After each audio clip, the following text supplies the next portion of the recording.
నమస్కారం ఘంటారవానికి స్వాగతం. ముందుగా ప్రధాన అంశాలు.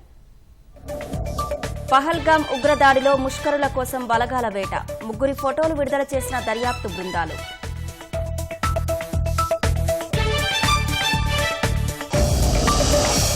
ఉగ్రదాడి మృతదేహాలకు కేంద్ర హోంమంత్రి అమిత్ షా నివాళి. కుట్రలో పాత్రధారుల్ని సూత్రధారుల్ని వదలబోమన్న రాజ్నాథ్.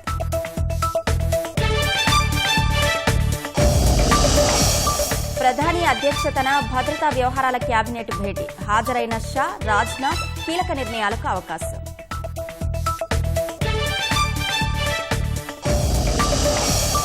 పహల్గాం ముష్కర దాడిలో 2 ఏపీ వాసులు మృతి. రేపు విశాఖలో చంద్రమౌళి మృతదేహానికి సీఎం నివాళి.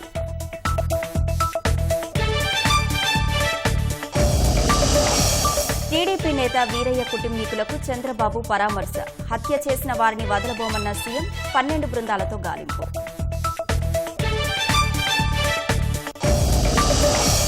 పీఎస్ఆర్ ఆదేశాలతోనే ఫోర్జరీ డాక్యుమెంట్లు, నకిలీ ఆధారాల సృష్టి. రిమాండ్ రిపోర్టులో కీలక అంశాలు వెల్లడించిన సిఐడి.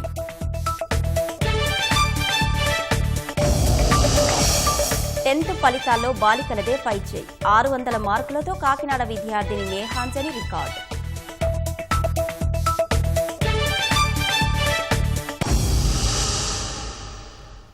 పహల్గాం ఉగ్రదాడి ఘటనపై భద్రతా వ్యవహారాల కేబినెట్ కమిటీ ఢిల్లీలో సమావేశమైంది.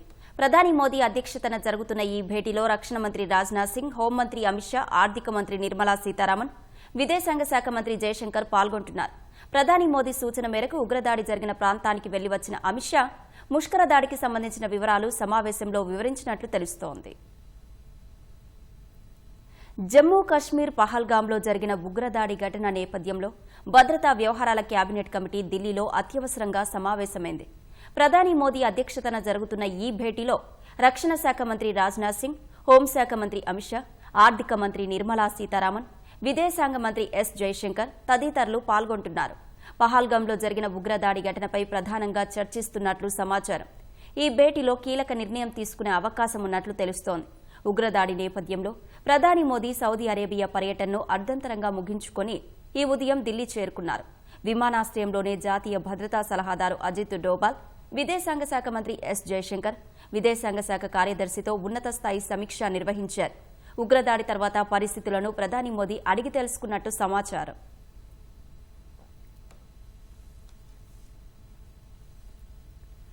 ప్రధాని మోదీ సూచన మేరకు నిన్న శ్రీనగర్ వెళ్లిన కేంద్ర హోంశాఖ మంత్రి అమిత్ షా ఇవాళ ఉగ్రదాడి జరిగిన ప్రాంతానికి వెళ్లారు.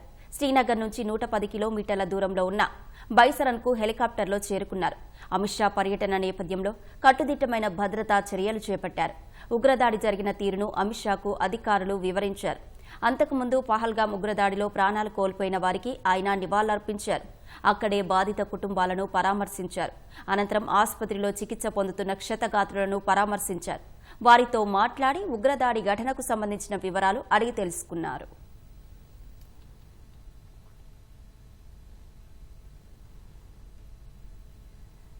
జమ్మూ కశ్మీర్లో ఉగ్రదాడికి పాల్పడ్డ ముష్కరుల కోసం భద్రతా బలగాలు ముమ్మరంగా గాలిస్తున్నాయి. జాతీయ దర్యాప్తు ఏజెన్సీ ఎన్ఐఏ బృందం ఘటనాస్థలికి చేరుకుని దర్యాప్తు చేపట్టింది. జమ్మూ కశ్మీర్లో భద్రత కట్టుదిట్టం చేసి అణువణువు గాలిస్తున్నారు. దాడికి పాల్పడ్డ ఉగ్రవాదుల ఊహా చిత్రాలను విడుదల చేశారు. ఉగ్రదాడి ఘటనకు నిరసనగా జమ్మూ కశ్మీర్లో అనేక ప్రాంతాల్లో బంద్ నిర్వహించారు. జమ్మూ కశ్మీర్ పహల్గాంలో ఉగ్రదాడికి పాల్పడిన ముష్కరుల కోసం వేట ముమ్మరంగా సాగుతోంది. పర్యాటక కేంద్రం బైసరంలో మంగళవారం పర్యాటకులపై జరిగిన ఉగ్రదాడిలో 2 విదేశీయులు సహా 26 మంది ప్రాణాలు కోల్పోయారు. ఈ దాడికి పాల్పడ్డ 3 ఉగ్రవాదుల ఊహా చిత్రాలను దర్యాప్తు బృందాలు విడుదల చేశాయి. వారిని ఆసిఫ్ ఫౌజీ, సులేమాన్ షా, అబూ తల్హాగా అధికారులు గుర్తించారు. వారికి మూసా, యూనస్, ఆసిఫ్ అనే కోడ్ నేములు కూడా ఉన్నట్లు పేర్కొన్నారు. ఉగ్రదాడిలో ప్రాణాలతో బయటపడిన వారు చెప్పిన వివరాల ఆధారంగా ముష్కరుల ఊహా చిత్రాలు గీసినట్లు అధికారులు చెప్పారు. గతంలో పూంచ్లో జరిగిన అనేక ఉగ్రదాడులతో వారికి సంబంధం ఉన్నట్లు వివరించారు. ఈ ఉగ్రదాడి ఘటనకు తామే పాల్పడినట్లు పాకిస్తాన్కు చెందిన నిషేధిత లష్కరే తోయిబా ఉగ్రవాద సంస్థకు అనుబంధంగా పనిచేస్తున్న ది రెసిస్టెన్స్ ఫ్రంట్ ఇప్పటికే ప్రకటించింది.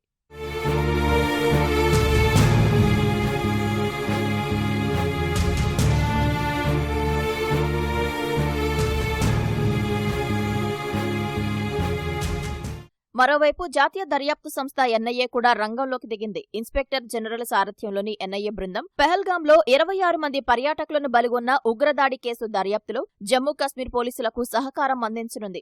పెహల్గాంకు సమీపంలో ఉన్న పర్యాటక కేంద్రం బైసరంలో ఉగ్రదాడి ఘటన జరిగిన ప్రాంతాన్ని ఎన్ఐఏ బృందం పరిశీలించింది. పహల్గాం ఉగ్రదాడి ఘటనకు వ్యతిరేకంగా జమ్మూ కశ్మీర్ రీజియన్లలో బంద్ ప్రశాంతంగా సాగింది. రాజకీయ పార్టీలతో పాటు పౌర, వ్యాపార సంఘాల బంద్ పిలుపుతో జనజీవనం స్తంభించింది.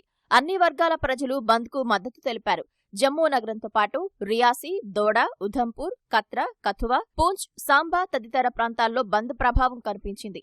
దుకాణాలు, వ్యాపార సంస్థలు, విద్యాసంస్థలను మూసివేశారు. ప్రజా రవాణా కూడా నిలిచిపోయింది. జమ్మూ సిటీ సహా పలు ప్రాంతాల్లో నిరసన ప్రదర్శనలు నిర్వహించారు. అటు కశ్మీర్లోని పలు ప్రాంతాల్లో కూడా బంద్ ప్రశాంతంగా ముగిసింది. శ్రీనగర్, బుద్గాం సహా పలు ప్రాంతాల్లో దుకాణాలు, వ్యాపార సంస్థలు, విద్యాసంస్థలను మూసివేశారు. ప్రజా రవాణాను నిలిపివేశారు. సమస్యాత్మక ప్రాంతాల్లో అదనపు బలగాలను మోహరించారు. జమ్మూ కశ్మీర్లో పెట్రోలింగ్ను ఉధృతం చేశారు. కీలక ప్రాంతాల్లో నిఘా కట్టుదిట్టం చేశారు. ఉగ్రచర్యకు వ్యతిరేకంగా జరిగిన బంద్కు అన్ని వర్గాలు మద్దతు ప్రకటించడం 35 ఏళ్ల తర్వాత ఇదే తొలిసారని అధికారులు తెలిపారు. మరోవైపు జమ్మూ కశ్మీర్లో ఉన్న పర్యాటకులు భయంతో వేల సంఖ్యలో స్వస్థలాలకు పయనమయ్యారు. పహల్గాం ఘటనను అమెరికా, రష్యా వంటి దేశాలు భారత్కు సానుభూతి ప్రకటించగా తాజాగా మరికొన్ని దేశాలు పర్యాటకులపై ఉగ్రదాడిని తీవ్రంగా ఖండించాయి. భారతదేశ స్ఫూర్తి ఎంతో బలమైందన్న ఐరోపా కమిషన్ అధ్యక్షురాలు ఉర్సులా వోన్ డెర్ లెయన్ ఈ కఠిన పరీక్షలో భారతీయులు బలంగా నిలబడతారని ఆకాంక్షించారు. భారత్కు ఐరోపా మద్దతు కొనసాగుతుందన్నారు. అమాయక ప్రజలపై ముష్కర దాడులు ఏమాత్రం ఆమోదయోగ్యం కావని ఐక్యరాజ్యసమితి చీఫ్ ఆంటోనియో గుటెరస్ పేర్కొన్నారు. పర్యాటకులపై ఉగ్రవాదులు పాల్పడిన పిరికిపంద చర్య తమను తీవ్ర దిగ్భ్రాంతికి గురిచేసిందని బ్రిటన్ తెలిపింది. ఉగ్రవాదానికి వ్యతిరేకంగా భారత్తో నేపాల్ దృఢంగా నిలబడుతుందని ప్రధాని కేపీ శర్మ ఓలీ తెలిపారు.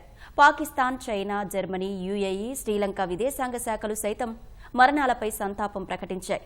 కాగా అమెరికా అధ్యక్షుడు ట్రంప్, రష్యా అధ్యక్షుడు పుతిన్, ఇజ్రాయెల్ ప్రధాని నెతన్యాహు, ఇటలీ ప్రధాని జార్జియా మెలోని ఉగ్రదాడిని ఇప్పటికే ఖండించారు. పహల్గాం ఉగ్రదాడి బాధ్యులను వదిలిపెట్టే ప్రసక్తే లేదని రక్షణ మంత్రి రాజ్నాథ్ సింగ్ తేల్చి చెప్పారు. త్వరలోనే ఉగ్రదాడిలో పాల్గొన్న వారికి, కుట్రను అమలు చేసిన వారికి గట్టిగా బదులిస్తామని హెచ్చరించారు. పహల్గాం ఉగ్రదాడిని అమానవీయ ఘటనగా పేర్కొన్న ఆయన దేశ పౌరులందరికీ తీవ్రమైన బాధ, దుఃఖం కలిగించిందన్నారు. ఇలాంటి ఘటనలతో భారత్ను భయపెట్టలేరని రాజ్నాథ్ సింగ్ పేర్కొన్నారు. टेररिज्म के खिलाफ हमारी जीरो टॉलरेंस की पॉलिसी है. भारत का एक एक नागरिक इस कायरतापूर्ण हरकत के खिलाफ एकजुट है. मैं इस मंच से देशवासियों को आश्वस्त करता हूं, घटना के मद्देनजर भारत सरकार वो हर कदम उठाएगी जो जरूरी और उपयुक्त होगा. और हम सिर्फ उन लोगों तक नहीं पहुंचेंगे जिन्होंने इस घटना को अंजाम दिया है, हम उन तक भी पहुंचेंगे जिन्होंने पर्दे के पीछे बैठकर हिंदुस्तान की सरजमी पर ऐसी नापाक हरकतों की साजिशें रची हैं. भारत एक इतनी पुरानी सभ्यता और इतना बड़ा देश है जिसको ऐसे किसी भी आतंकी गतिविधियों से किसी भी सूरत में डराया नहीं जा सकता. ऐसी हरकतों का जिम्मेदार और इसके जिम्मेदार लोगों को आने वाले कुछ ही समय में जोरदार तरीके से नजर आएगा. मैं देशवासियों को आश्वस्त करना चाहता हूं. జమ్మూ కశ్మీర్లోని పహల్గాం ఉగ్రదాడిలో రాష్ట్రానికి చెందిన 2 మరణించారు. విశాఖకు చెందిన రిటైర్డ్ బ్యాంకు ఉద్యోగి చంద్రమౌళి, నెల్లూరు జిల్లా కావలికి చెందిన మధుసూదన్ రావు ముష్కరుల చేతిలో చనిపోయారు. మధుసూదన్ రావు మృతదేహం కావలికి, చంద్రమౌళి మృతదేహం విశాఖకు ఇవాళ రాత్రికి చేరుకోనున్నాయి. విశాఖలో రేపు నిర్వహించే చంద్రమౌళి అంత్యక్రియల్లో సీఎం చంద్రబాబు పాల్గొంటారు. ఉగ్రదాడి మృతులకు నివాళిగా జనసేన 3 రోజులు సంతాప దినాల్ని నిర్వహించనుంది.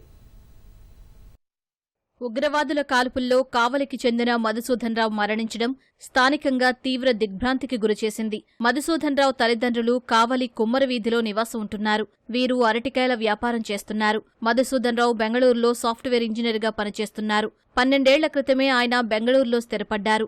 భార్య కామాక్షితో 20 ఏళ్ల క్రితం వివాహమైంది. వీరి కుమార్తె ఇంటర్, కుమారుడు 8వ తరగతి చదువుతున్నారు. పర్యాటకులపై ఉగ్రదాడిని మంత్రి ఆనం రామనారాయణ రెడ్డి ఖండించారు. జమ్మూ కాశ్మీర్లో ఉగ్రదాడుల్లో కావలివాసి చనిపోవడం దిగ్భ్రాంతి కలిగించిందన్నారు.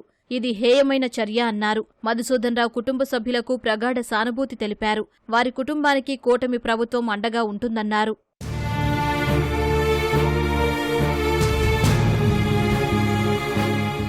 జమ్మూ కాశ్మీర్లోని పహల్గాం ఉగ్రదాడిలో విశాఖకు చెందిన విశ్రాంత బ్యాంకు ఉద్యోగి చంద్రమౌళి చనిపోవడం తీవ్ర విషాదం నింపింది. ఆయన బంధువులు విశాఖలోని పాండురంగాపురంలో చంద్రమౌళి నివాసమున్న అపార్ట్మెంటుకు వెళ్లి కుటుంబ సభ్యులను ఓదార్చారు. చంద్రమౌళి వేడుకున్నా కనికరించకుండా వెంటాడి ముష్కరులు చంపారని తెలుసుకుని సన్నిహితులు జీర్ణించుకోలేకపోతున్నారు. విహారయాత్ర కోసం వెళ్లిన చంద్రమౌళి ప్రాణాలు కోల్పోవడం దురదృష్టకరమంటున్నారు. చంద్రమౌళితో అనుబంధాన్ని గుర్తు చేసుకుని ఆవేదన వ్యక్తం చేస్తున్నారు.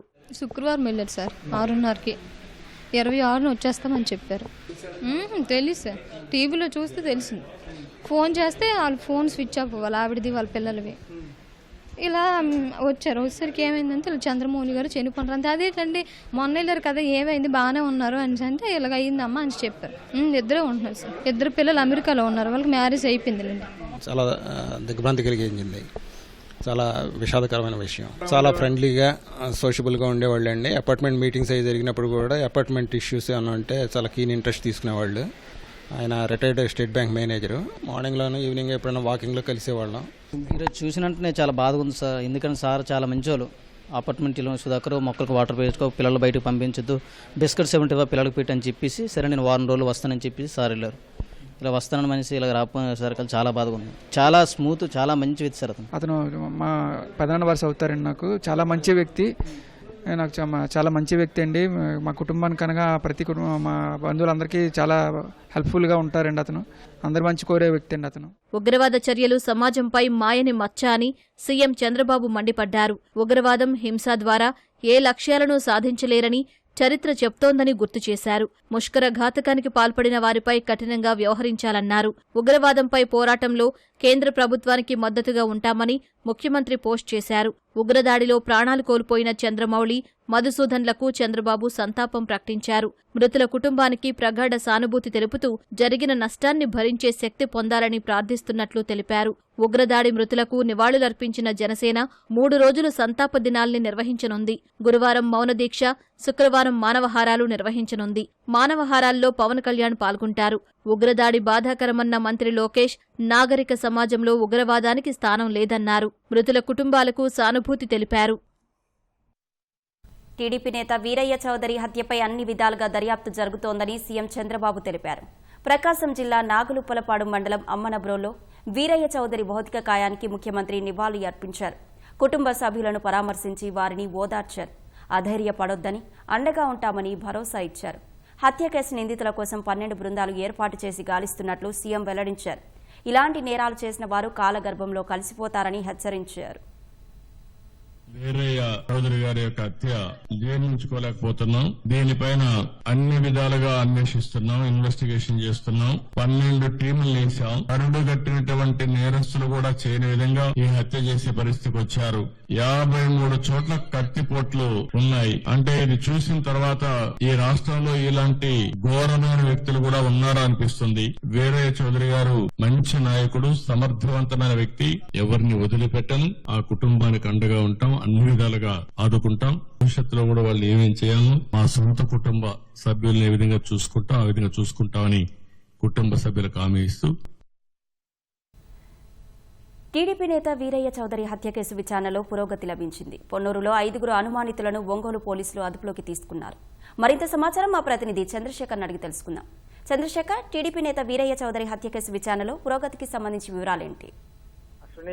రాష్ట్ర వ్యాప్తంగా సంచలనం సృష్టించినటువంటి టీడీపీ నేత వీరయ్య చౌదరి హత్య కేసుకు సంబంధించి పోలీసులు కొంత పురోగతి సాధించారు. ఈ వ్యవహారానికి సంబంధించి అనుమానితులుగా ఉన్నటువంటి 5 మందిని ఒంగోలు పోలీసులు ఇవాళ గుంటూరు జిల్లా పొన్నూరుకు వచ్చి ఒక 5 మందిని అదుపులో తీసుకున్నారు. వీరందరూ కూడా రేషన్ బియ్యాన్ని తరలించినటువంటి మాఫియాకు చెందిన వారిగా పోలీసులు చెబుతూ ఉన్నారు. గతంలో కూడా బర్నబాస్ అనేటువంటి ఒక బియ్యం వ్యాపారిని కూడా ఈ మాఫియా హత్య చేసింది.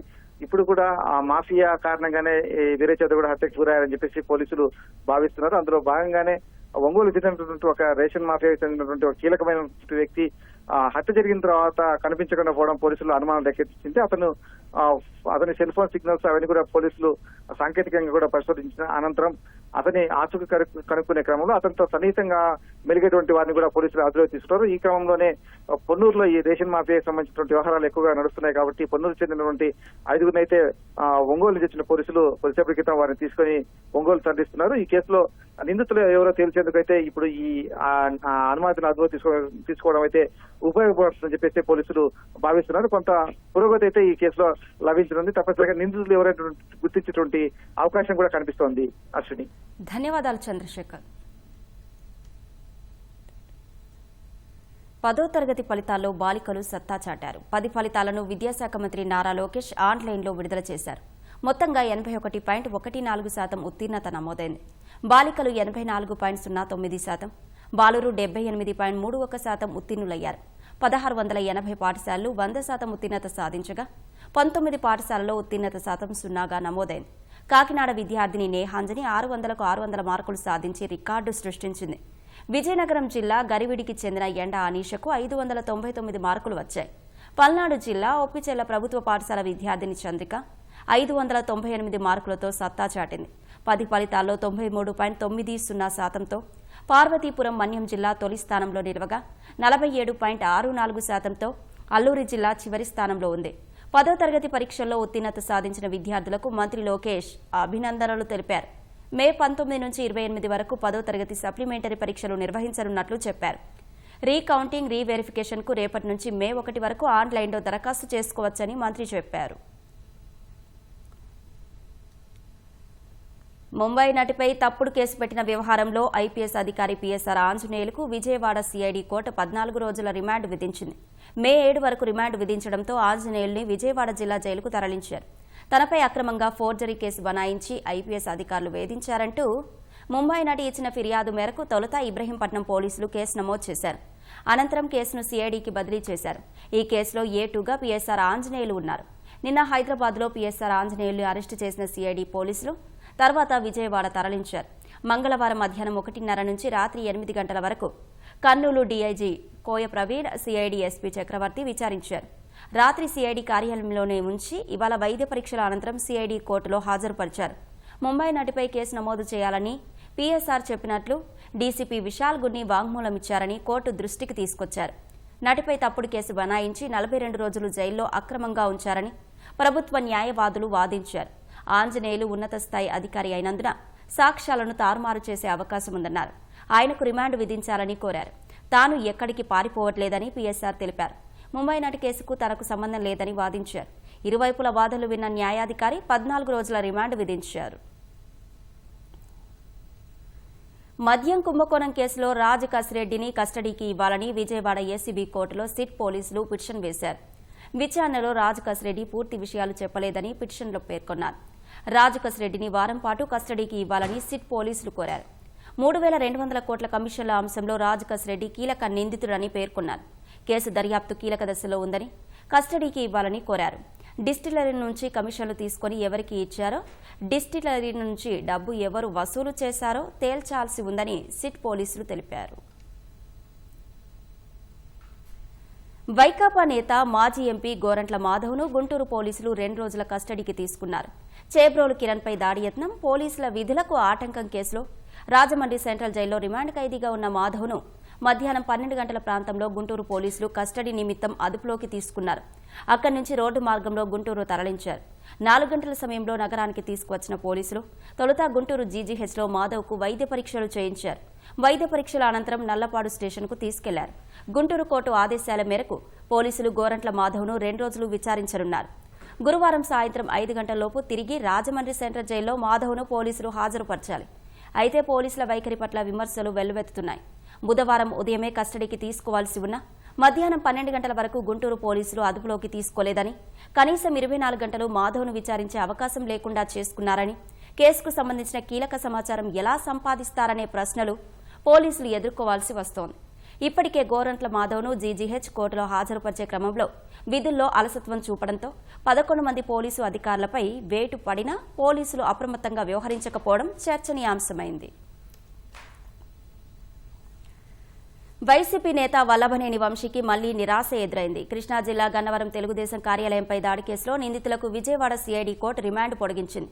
వంశీతో పాటు ఈ కేసులో పలువురు నిందితులకు వచ్చే నెల 7 వరకు రిమాండ్ పొడిగిస్తూ ధర్మాసనం ఆదేశాలు జారీ చేసింది.